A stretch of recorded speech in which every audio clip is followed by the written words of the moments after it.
Olá a todos, mais um vídeo, certo, de leituras lidas na nossa semana especial Halloween. E aqui eu trago a vocês a parte final, né, da série Tommy, em duas partes, né, publicada pela editora Pipoca e Nanquim, do mestre do terror Junji Ito, certo? Publicado aqui em março de 2021 e ganhando uma reimpressão em outubro do mesmo ano, de 2021. Aqui tem essa dust cover, né, do gibi em si, né? Você tem uma face da Tommy normal e aqui ela acidentada em uma de suas estripulias, né, que ela comete aqui ao longo da leitura. Como vocês podem ver, leitura oriental, né, sempre começando da esquerda para a direita, certo? E aqui, minha gente, nesse gibi, né, o Junji Ito, nesse volume, ele escancara que não há exatamente um encadeamento cronológico, certo? Que se procurava manter, pelo menos, né, lá nas primeiras histórias do primeiro volume. O que quer dizer com isso? Né? Tommy é uma garota muito bonita que no começo, na primeira edição, a gente viu que foi assassinada pelo seu professor, pelo seu namorado, né? Por ciúmes do seu professor, e que o professor teve a brilhante ideia de mandar a classe todinha, né? Cortar Tommy em vários pedaços, porque ela é uma garota desse tipo, né? Uma garota meio safadinha. Então ele mandou cortar ela em vários pedaços e cada pedaço dele foi incumbido a um aluno esconder. Aí só que no dia seguinte ela voltou, certo? Normal, voltou inteira e exercia um estranho poder sobre os homens. Esses homens, né, ficavam dominados por sua extrema beleza, ficavam encantados com ela, certo? Ficaram loucos por ela e ao mesmo tempo que queriam tomar ela para si, né, queriam ser dela, né? Depois de um tempo com ela, queriam esquartejá-la, queriam fazer em pedaços de novo, né? Então essa é a premissa principal de Tommy, que está sempre se reproduzindo, seja através dela mesma, seja através de outras pessoas, como nessa história aqui, onde uma garota acha os cabelos de uma Tommy, né, na escrivania do pai, insere nela mesma e ela se transforma numa Tommy, né, para você ver a loucura, né? Então nesse volume aqui ele escancara qualquer tentativa de ser cronológico, né? Porque as histórias do começo já não importam mais para as histórias que são contadas em seguida, a não ser lá pro final, onde vão ter umas histórias encadeadas, certo? Mas não é tão importante assim. Importante é o mito da Tommy que é criado, certo? E essas histórias malucas, né? E as situações bizarras que o Junji Ito criam. Essa aqui, por exemplo, é muito interessante dos velhinhos que não conseguem criar uma filha, né? E acham Tommy perdida e começam a criar ela. E uma velhinha fica a velhinha fica doida pela Tommy e ao mesmo tempo que ela começa a fazer de suas diabruras, certo? Muito característica é o poder que Tommy exerce nos homens, né? E assim como é esse mesmo poder que faz com que esses homens dominados sejam os mesmos que vão matá-la, certo?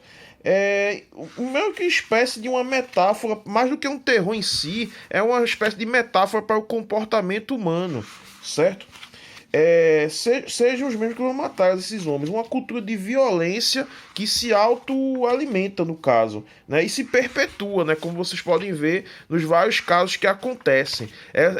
Essa questão é muito boa, do cara que é feioso e não cai nos encantos da Tommy, né? Essa aqui é muito... É Mindinho o nome. Essa aqui é excelente, essa história aqui, certo? Então Junji está mais interessado em criar situações, criar coisas bizarras, né? Através do mito da Tommy.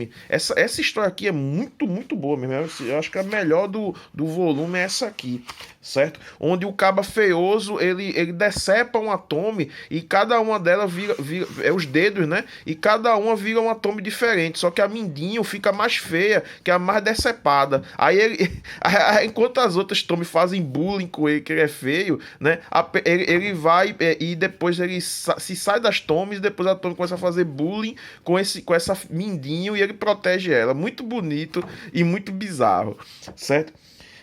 Então, além disso, também é marcante, né, o tratamento servil que a Tomy espera dos seus dominados, né? Não sei se é uma característica aí da cultura japonesa, né, de mulheres lindas, maravilhosas, né, às vezes até endinheiradas, certo? Mas fica notório esse comportamento servil, certo? Como vocês podem ver aí, a violência gráfica é muito boa em Junji Ito, ele não tem por que esconder nada.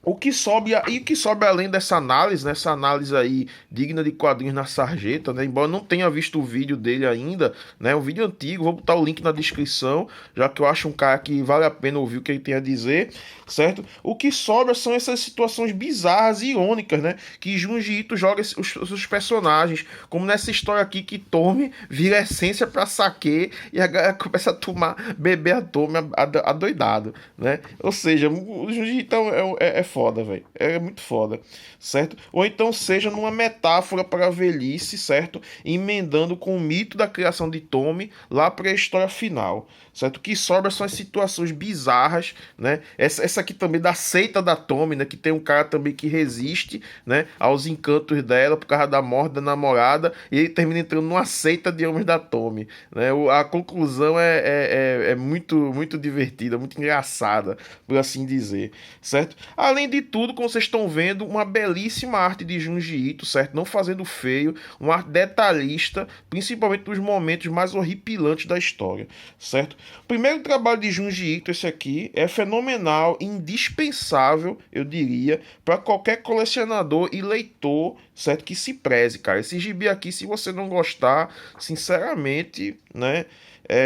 Tá bom, questão de gosto, né? Gibizão, literalmente e figurativamente falando, vale muito a pena você economizar uns caraminguás, né? Bem muito caraminguá, na verdade, porque cada edição dessa custa em média uns R$ 60.